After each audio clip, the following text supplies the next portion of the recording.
आज आपण बनवूया कारल्याची भाजी। आपण आता गरम पाणी झाले त्यामध्ये कारले टाकून घेऊ। कारल्याचे मी पूर्णपणे बिया काढलेले आहे। आपण आता भाजीसाठी कढईमध्ये तेल टाकून घेऊ। आपण आता भाजीसाठी एक वाटण तयार करून घेऊ। इथे एक वाटी शेंगदाणे घेतले ते टाकून देऊ मिक्सरमध्ये।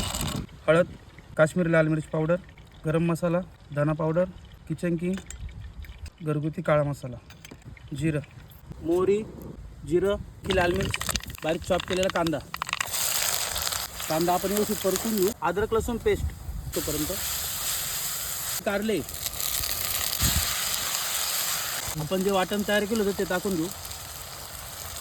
व्यवस्थित परतून घेऊ कारल्यांमध्ये।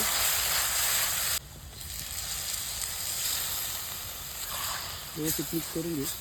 त्यामध्ये लिंबू घेतलेला अर्धा तो टाकून घेऊ आपण आता इथे अर्धा वाटी गुळ घेतलेला आहे तो गुळ टाकून घेऊ। आता आपली कारल्याची भाजी बनवून तयार आहे। आपण सर्व करून घेऊ।